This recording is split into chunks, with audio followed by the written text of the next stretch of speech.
bagaimana suatu kebiasaan bisa menjadi suatu adat istiadat ya. Jadi adat istiadat ini bisa dikatakan suatu yang sah atau suatu yang dianggap suci oleh suatu masyarakat ya. Jadi menjadi suatu tradisi dan ini turun temurun ya. Jadi mungkin bisa jadi generasi yang selanjutnya ini juga akan mengikuti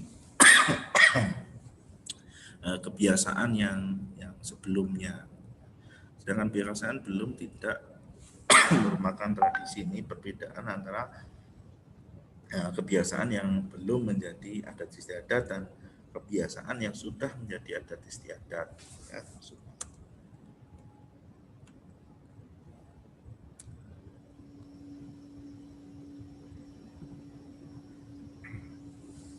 Oke, selanjutnya adalah kaidah atau kaidah keyakinan atau agama. Jadi bagaimana ada juga suatu kaidah keyakinan yang ini bersumber kepada Tuhan, di mana semua anjuran atau aturan yang ada itu adalah larangan dan perintah dan ajaran yang sudah ditetapkan oleh Tuhan yang Maha Esa. Nah, kaidah ini keyakinan yang berasal dari wahyu dan mempunyai nilai yang fundamental dan mewarnai berbagai kaidah yang lainnya ya. Nah, kaidah-kaidah sosial. Nah, pelanggar kaidah atau keyakinan atau agama akan dikenakan sanksi oleh Tuhan yang kelak di akhirat ya, mendapatkan masuk neraka ya, kemudian mendapatkan balasan sesuai dengan perbuatan yang dilakukan. Saya silakan teman-teman kalau ada pertanyaan saya langsung menyalakan mikrofonnya kemudian bertanya ya, jangan dianggap paham.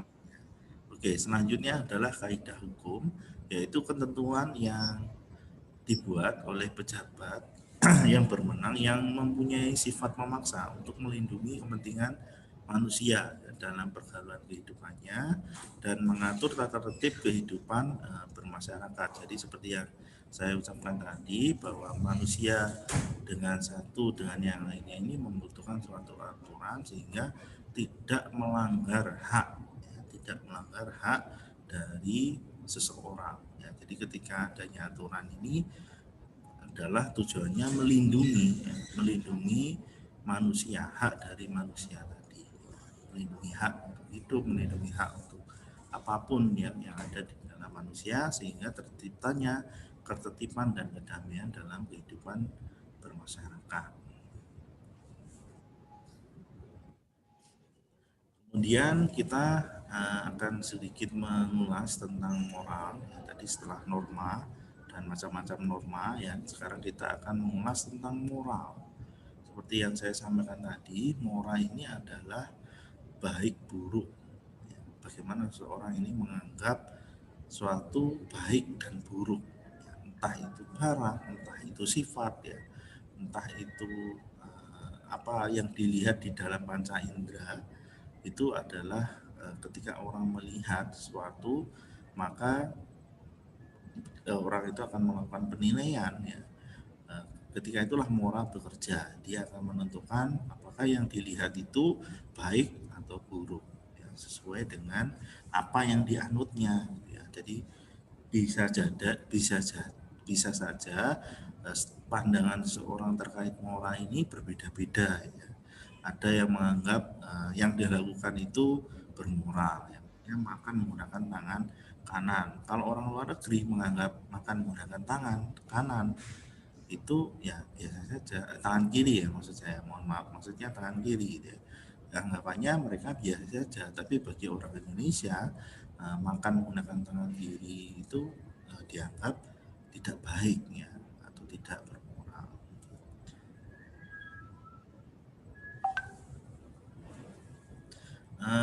Menurut kelebihan. Nah, dalam kaidah-kaidah yang ada ini kelewatan. Oke, Jadi bagaimana moral dan bagaimana kaitan dengan ini saya ulang dari yang awal ini ya. Ya, jadi bagaimana moral ini juga merupakan bagian dalam mengatur perilaku dari seseorang ya. Jadi ketika melakukan sesuatu maka dia akan melakukan tindakan yang mereka anggap sebagai apakah yang saya lakukan ini bermoral atau tidak ya, menjadi suatu keyakinan di dalam dirinya ya. Ya, kalau saya pakai pakaian ini kira-kira saya ini nanti sopan atau tidak ya, diguncingkan atau tidak ya. Jadi dia moral ini akan mengakibatkan seseorang ini menentukan apa yang dilakukan itu bermoral atau tidak. Nah, materi-materi ini nanti penting buat teman-teman yang nanti akan mengajarkan ya, khususnya di jenjang SD ini sangat penting sekali karena ketika menerapkan penguatan pendidikan karakter ya atau PPK ini kita harus paham dulu konsep dari nilai moral karakter itu apa ya. Apa perbedaan nilai moral kemudian norma dan karakter, apa perbedaannya, ini teman-teman harus tahu ya. Jadi bagaimana seseorang yang sudah memiliki tadi ya, tahu baik dan buruk sehingga menjadi perilaku dia, menjadi perilaku, menjadi kebiasaan dari seseorang itu, maka itu bisa dikatakan sebagai berkarakter. Jadi karakter itu seperti itu. Karakter itu berbeda dengan moral, karakter itu berbeda dengan nilai, karakter itu berbeda dengan norma ya. Jadi teman-teman perlu memahaminya itu. Ketika orang menganggap sesuatu berarti dia menilai. Ketika orang itu menganggap itu baik dan buruk berarti itu moral. Ketika itu menjadi suatu ketentuan bersama-sama berarti itu normal. Ketika itu sudah menjadi perilaku kebiasaan dia itu berarti sudah berkarakter. Jadi karakter perbedaan dari keempat ininya seperti itu. Jadi paling sering orang ini salah ya memahami konsep dari keempat kata ini tadi.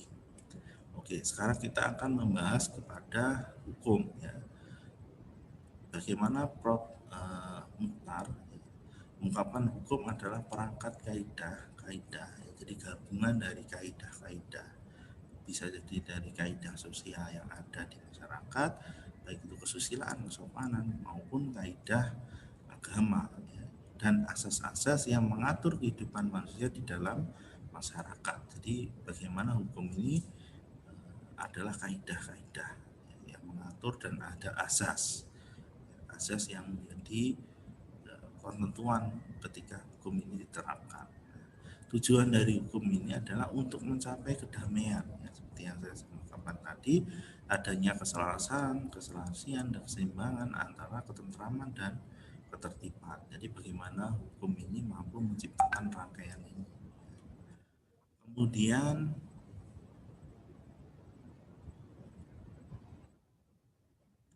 fungsi dari hukum adalah sebagai sosial kontrol yang mengatur perilaku sosial yang ada di masyarakat.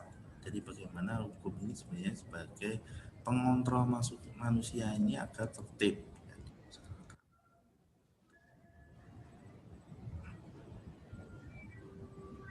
Nah, arti penting hukum bagi warga negara adalah suatu aturan tingkah laku dalam menjalankan hubungan satu dengan yang lain dalam kehidupan bermasyarakat atau bernegara, agar kehidupan bermasyarakat dan bernegara dapat menjalankan dengan tertib, teratur, sehingga tercapainya kehidupan yang damai. Jadi garis bawah yang perlu kita tekankan bahwa hukum ini mengatur masyarakat agar tertib, sehingga menciptakan suatu kedamaian, ya, keadilan dan perlindungan terhadap hak-hak manusia yang lain. Bayangkan kalau tidak ada hukum, bagaimana orang akan berbuat semuanya dan seenaknya. Jadi garis penting dari hukum, saya ulangi tadi bahwa menjamin hubungan manusia dengan satu dan yang lainnya, ya, menjamin kepastian hukum, ya, agar terciptanya, ya, kedamaian, ketertiban, dan perlindungan terhadap hak-hak manusia yang ada di Indonesia, ya, dalam khusus di Indonesia. Oke, selanjutnya arti penting hukum bagi warga negara adalah dengan adanya hukum, adanya kepastian status. Bukan berarti kepastian status tidak jomblo, ya, atau statusnya jomblo, ya, bukan itu, ya. Jadi mendapat kepastian bahwa hak-hak orang ini dilindungi. Jadi jelas, misalnya orang melanggar lampu merah, maka dia akan dikenai denda 250.000 dengan kalau tidak mampu membayar dengan ganti penjara 3 bulan misalnya. Ini adalah salah satu contoh kepastian, ya. Orang membunuh dengan berencana maka akan mendapatkan hukuman, ya, dihukum penjara seumur hidup atau dihukum mati, ya. Jadi bagaimana kepastian ini menjamin hak-hak setiap orang, jadi untuk melindunginya tadi. Jadi hukum ini menjamin kepastian status seseorang sebagai warga negara atau bukan warga negara, ya. Dimanapun orang warga negara itu berada, dia akan selalu dilindungi oleh hukum, ya.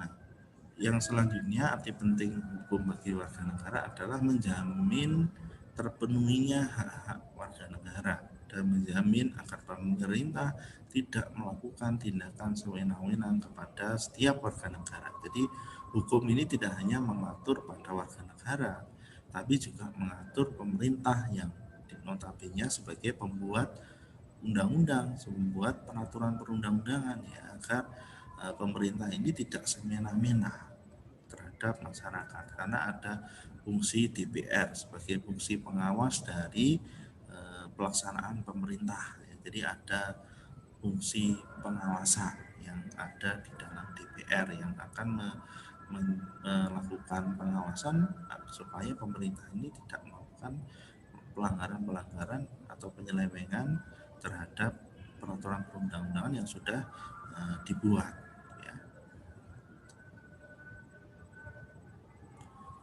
Undang-undang dasar ini sebagai hukum dasar dalam peraturan perundang-undangan, ya. Jadi khusus kedudukannya undang-undang dasar ini sebagai undang-undang tertinggi.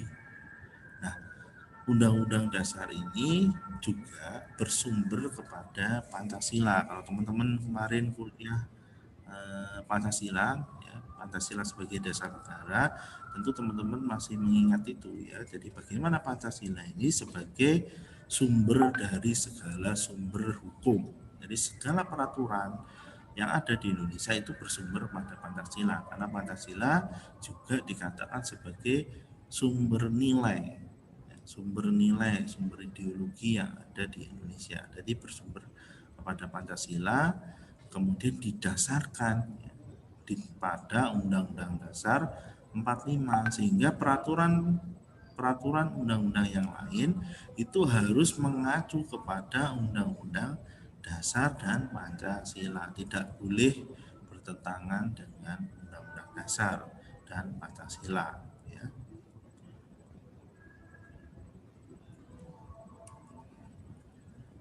Nah, selanjutnya loadingnya. Selanjutnya adalah tujuan dari negara. Nah, kalau kita tahu tadi bagaimana, mungkin ada yang lewat.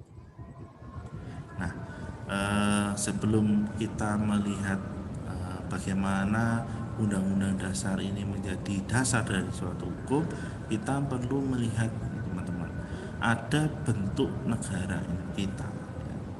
Menurut Undang-Undang Dasar 1945 Pasal 1 Ayat 1 bahwa negara kita ini adalah negara NKRI. Pada ayat 2 menjelaskan kedaulatan berada di tangan rakyat dan dilaksanakan menurut undang-undang. Artinya segala kekuasaan yang paling tinggi di Indonesia berada di tangan rakyat, ya. Melalui aturan yang bukan berarti di tangan rakyat terus kemudian rakyat bebas melakukan apa saja, bukan, tapi didasarkan juga melalui perundang-undangan, ya, undang-undang dasar yang mengatur. Nah, di ayat ketiga ini yang menjadi dasar, ya, bagaimana negara Indonesia ini adalah negara hukum. Artinya segala perbuatan yang ada di Indonesia itu didasarkan kepada hukum. Jadi setiap manusia yang ada di Indonesia ini tidak ada yang tidak kena hukum, ya, atau kebal hukum, tidak ada. Jadi semuanya ketika melakukan pelanggaran maka dia akan dikenai sanksi sesuai peraturan yang ditetapkan. Nah, dari ketiga konsep hukum yang ada di Indonesia ada 3 unsur. Yang pertama Pancasila, yang kedua adalah hukum nasional, dan yang ketiga adalah tujuan negara. Nah, kita perlu melihat terkait tujuan negara, ya, di mana tujuan negara kita ini adalah kekuatan kekuasaan, ya, kepastian hidup, keadilan sosial, kesejahteraan, dan kemerdekaan. Ini adalah tujuan dari negara kita. Siapa yang menetapkan tujuan dari negara? Yang menetapkan tujuan dari negara kita adalah para pendiri bangsa, ya. Yang ketika itu melalui sidang BPUPKI, ya. Jadi tokoh-tokoh yang ada di waktu peristiwa BPUPKI lah yang menetapkan tujuan dari negara kita ini. Jadi tujuan negara kita ini ada 5 yang perlu teman-teman ketahui. Nah, secara eksplisit sebenarnya tujuan kita, negara kita ini sudah juga dicantumkan dalam pembukaan, ya, di mana tujuannya itu termuat pada alinea keempat, yaitu melindungi segenap bangsa, melindungi segenap tumpah darah, mencerdaskan kehidupan bangsa, dan ikut melaksanakan ketertiban dan kedamaian di dunia. Ini adalah tujuan. Nah, cita-citanya, cita negara adalah merdeka, bersatu, daulat, adil, dan makmur. Ini adalah cita-cita yang diharapkan sehingga memperoleh tujuannya. Nah, kalau kita melihat mencoba membandingkan dengan beberapa negara yang lain, tentu juga memiliki perbedaan, ya. Jadi masing-masing negara ini juga berbeda-beda memiliki tujuannya. Setiap negara itu tidak mungkin sama dalam memiliki suatu tujuan. Nah, kalau kita melihat itu, maka kita bisa memberikan gagasan. Nah, menurut teman-teman, bagaimana tujuan negara Indonesia ini dengan negara yang lain? Silakan dituliskan pendapatnya di komentar. Jadi bagaimana pendapat saudara terkait tujuan negara Indonesia dengan negara yang lain, ya, dengan Amerika dan India tadi? Menurut teman-teman bagaimana? Saya persilakan teman-teman menulis kembali di Menti. Bagaimana menurut pendapat saudara terkait tujuan negara Indonesia dengan negara yang lainnya? Silakan.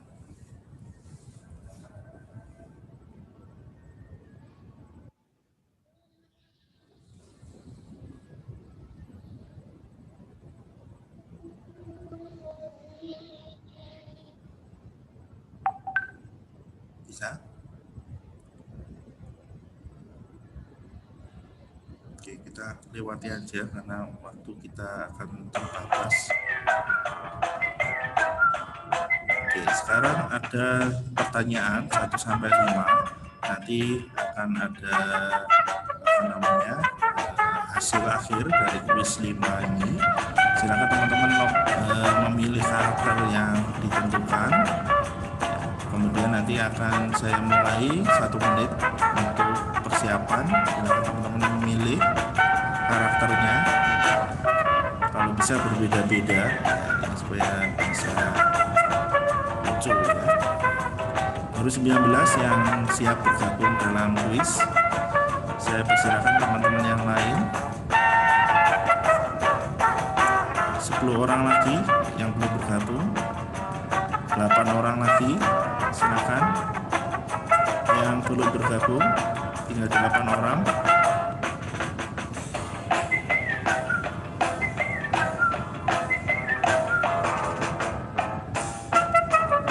Detik lagi kita mulai ya. Ada 5 orang nih, 6 orang ya, 5 orang yang belum bergabung. Saya persilakan teman-teman yang belum bergabung. 4 orang belum bergabung.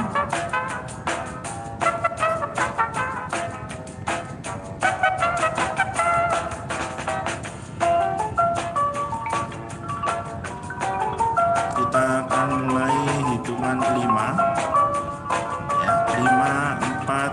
3, 2, 1. Oke, kita mulai kuisnya.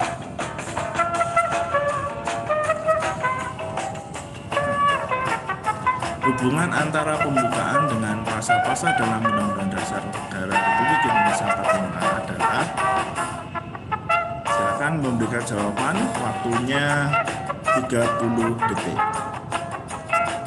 Hubungan antara pembukaan dengan pasal-pasal dalam Undang-Undang Dasar Negara Republik Indonesia tahun 1945. Apa hubungannya pembukaan dengan pasal-pasal yang ada di dalamnya? 10 detik lagi. Silakan yang belum menjawab. 5 detik lagi. 3, 2, 1. Oke, kita lihat jawaban yang betul. Jawaban yang betul adalah penjabaran dari pembukaan Undang-Undang Dasar ya. Jadi hubungan pembukaan dengan pasal-pasal adalah ya penjabaran dari pembukaan ya. Jadi pembukaan itu sebagai intinya dan dijabarkan melalui pasal-pasal untuk merumuskannya. Kita akan melihat siapa yang memperoleh skor tertinggi dari aktivitas yang dilakukan dari awal hingga akhir, hingga kuis pertama ini ya. Yang memperoleh nilai 900, Irdayus Melinda ya, selamat. Ini skor bisa jadi nanti di pertanyaan 2, ketiga, keempat, kelima bisa jadi berubah-ubah ya. Silakan ikut beraktivitas. Oke, kita lanjutkan.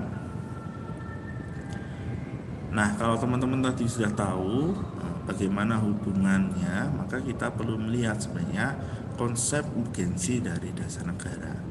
Konsep urgensi sebagai dasar negara itu adalah sebagai norma, ya, norma dasar, sebagai cita dari negara, sebagai cita dari hukum. Artinya apa sih cita hukum itu atau norma hukum?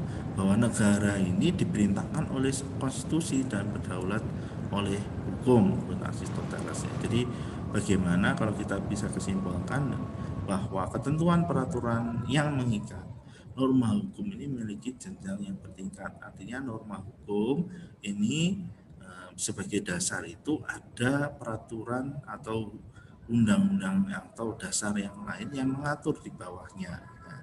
Jadi norma sebagai dasar ya, norma dasar ini ada norma-norma yang lain yang mengatur atau yang ada di bawahnya. Seperti tadi mulai dari pembukaan dijabarkan menjadi pasal-pasal. Dari pasal-pasal itu nanti akan diatur lagi secara khusus dalam undang-undang ya.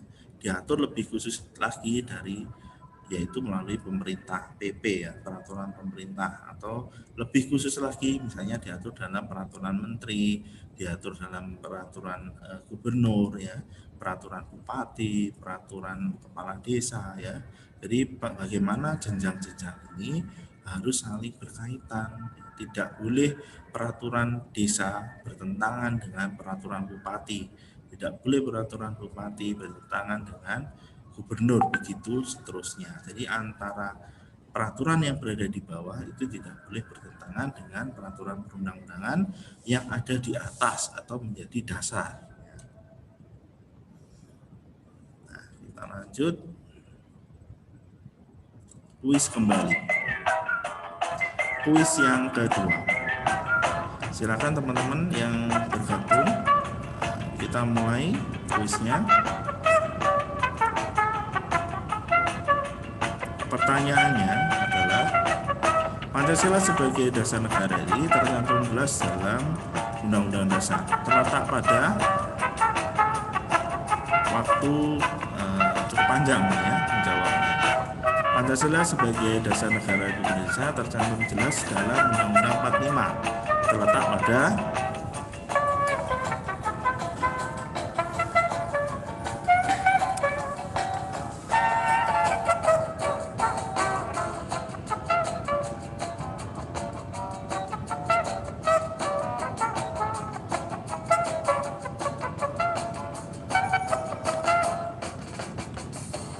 detik lagi. Yang belum menjawab 3 orang. 5 detik lagi 2 orang. Oke, waktu habis.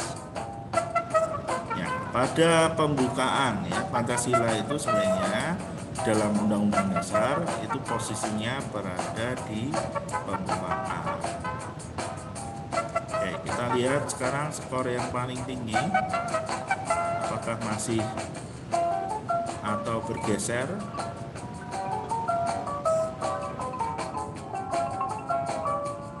Ya, bergeser ternyata Akhiro nomor 1 dengan poin 1063 ya. Masih ada 3 pertanyaan lagi. Silakan melakukan aktivitas yang luar biasa ya. Nanti setiap pergerakan teman-teman di Menti akan ada poinnya. Oke, saya lanjutkan dengan slide materinya. Nah, jadi dengan demikian dasar negara merupakan suatu norma, ya, norma dasar dalam penyelenggaraan negara. Jadi dasar negara ini menjadi norma dalam penyelenggaraan, sumber dari segala sumber, sekaligus sebagai cita hukum, baik tertulis maupun tidak tertulis. Jadi Pancasila ini menjadi sumber dari segala sumber, ya. Dan Undang-Undang Dasar itu sebagai hukum dasar yang mengatur. Nah, cita hukum ini akan mengarahkan pada hukum, pada cita-cita bersama dari masyarakat ya. Jadi Undang-Undang Dasar ini bukan serta-merta dari kemauan atau keinginan pemerintah ya, tapi dari masyarakat yang ingin bersama-sama ya. Kepentingan bersama ya, bukan hanya kepentingan dari pemerintah. Nah, kalau kita melihat dalam peraturan Undang-Undang Nomor 12 Tahun 2019, disinilah posisi hierarki atau tata urutan perundang-undangan yang ada di Indonesia. Pancasila ini menjadi sumber hukum ya, atau cita hukum. Nah, sistem norma hukum ini yang pertama ada pembukaan, ada batang tubuh, ada TAP MBR, ada undang-undang, dan ada peraturan pelaksanaan peraturan perundang-undangan. Artinya apa? Setiap perundang-undangan ini berjenjang ya, dari atas ke bawah. Tidak boleh peraturan yang bawah ini bertentangan dengan peraturan yang ada di atasnya. Dan di atasnya lagi. Ini yang namanya sebagai sistem hukum di Indonesia. Ya, jadi teman-teman tahu ya, mulai dari norma hukum, ya ini norma hukum, sampai dengan cita hukum, maka akan terbentuk suatu sistem hukum di Indonesia. Jadi sistem hukum di Indonesia ini juga mengacu pada norma, moral, nilai yang ada di masyarakat, yang kemudian berpadu pada norma hukum, yang sehingga menjadi suatu sistem hukum di Indonesia. Ya. Oke, kita lanjutkan ke kuisnya. Sudah siap kuis ketiga? Oke, kita laksanakan kuis ketiga.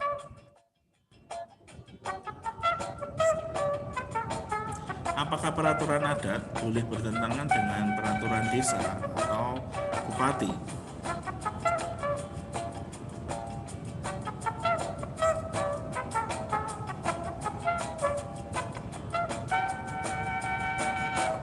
Ini 15 detik lagi.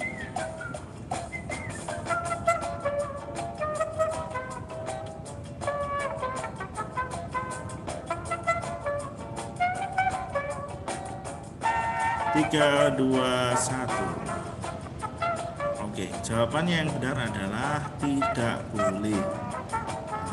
Peraturan adat harus mengacu kepada peraturan desa dan bupati. Jadi meskipun peraturan adat itu berlangsung lama ya, dan peraturan bupati berlangsung baru, tapi masyarakat adat ini harus mengikuti peraturan yang ada di desa ya, ataupun di bupati. Nah, peraturan desa dan peraturan bupati biasanya juga mengikuti peraturan adat. Jadi biasanya peraturan adat itu diikuti oleh peraturan desa atau dikuatkan oleh peraturan yang ada di desa sebagai penguat dari peraturan adat. Tapi peraturan adat tidak boleh bertentangan dengan yang ada di pemerintah desa ataupun di bupati. Ya. Oke. Kita lihat sekarang skornya yang paling tinggi di kuis yang ketiga ini. Apakah masih Akhiro? Oke.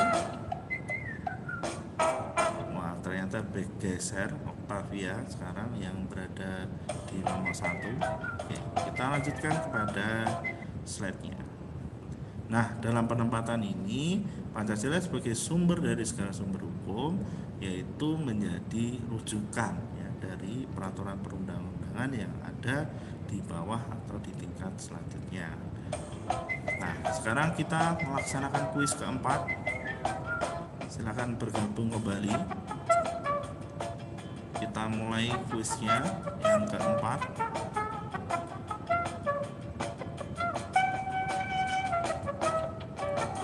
Pengesahan Undang-Undang Cipta Kerja menimbulkan polemik, maka seharusnya dalam proses penyusunan undang-undang perlu memperhatikan pokok fundamental, yaitu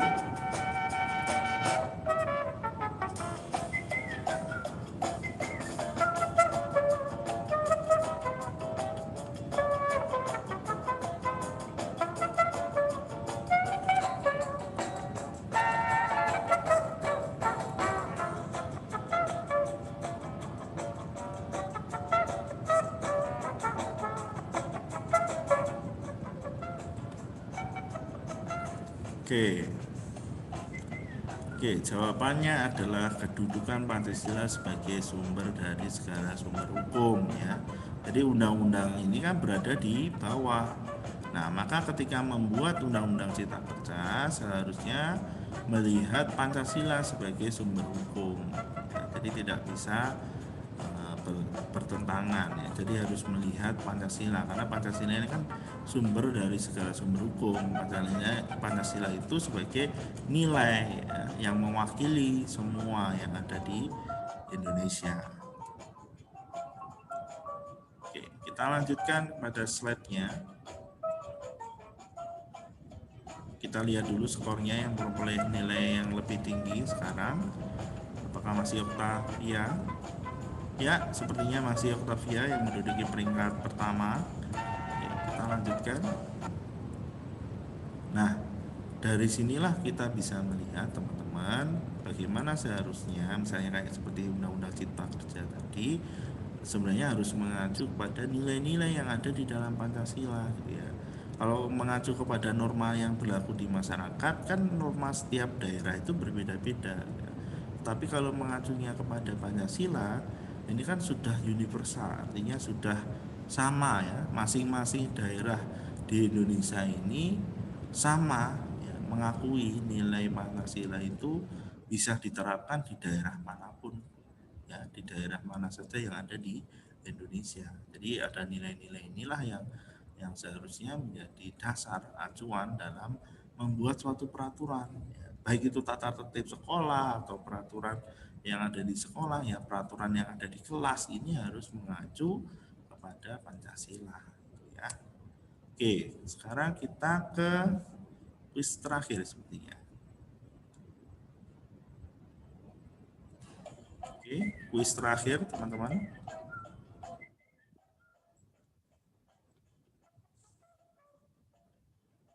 Kuis terakhir kita mulai ya.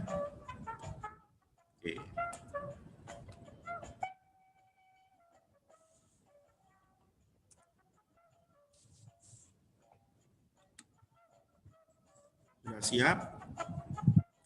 Pertanyaannya adalah siapakah yang lembaga yang Bentar Pak. pembatalan undang-undang jika atau peraturan bertentangan dengan Pancasila. Lembaga apa yang berhak melakukan pembatalan? 15 detik lagi untuk menjawab pertanyaan. Ke 5 detik lagi yang belum menjawab. 3, 2, 1, habis. Oke, lembaga yang berhak melakukan pembatalan adalah Mahkamah Konstitusi, ya. Jadi lembaga kewenangan yang berhak membatalkan Undang-Undang Dasar itu adalah Mahkamah Konstitusi. Oke, ada 10 orang yang betul. Kita lihat sekarang skor terakhir, siapakah yang menjadi juara? Apakah akan disalib? Ya, sepertinya Nawan, selamat ya, menjadi juara di Zoom kita kali ini. Saya mengucapkan selamat. Oke, teman-teman, itu tadi yang materi yang kita pelajari hari ini. Semoga teman-teman bisa teman-teman bisa memperoleh ilmu yang bisa bermanfaat bagi teman-teman nanti ketika mengembangkan pembelajaran. Nah, teman-teman, setelah ini nanti akan saya masukkan materi di e-learning sebagai pendalaman lebih lanjut. Jadi teman-teman nanti bisa membaca materinya lebih lanjut di e-learning ya. Kemudian ada beberapa pengembangan materi yang harus teman-teman lakukan terkait peraturan norma sosial yang ada di masyarakat yang kita kembangkan dari materi SD. Demikian perkuliahan kita hari ini. Saya senang sekali bisa bertemu teman-teman semuanya. Saya mengucapkan mohon maaf apabila ada kekurangan dan kesalahan. Kalau ada pertanyaan, saya persilahkan nanti bisa melalui chat, ya, baik pribadi ke saya, WA privat ataupun ke grup. Ya. Jadi saya persilahkan teman-teman bisa melakukan pertanyaan jawab di sana. Terima kasih, saya akhiri dulu, waktunya juga mau habis sebenarnya. Mohon maaf, sampai ketemu di minggu depan ya. Sampai jumpa. Assalamualaikum warahmatullahi wabarakatuh. Waalaikumsalam warahmatullahi wabarakatuh. Terima kasih Pak.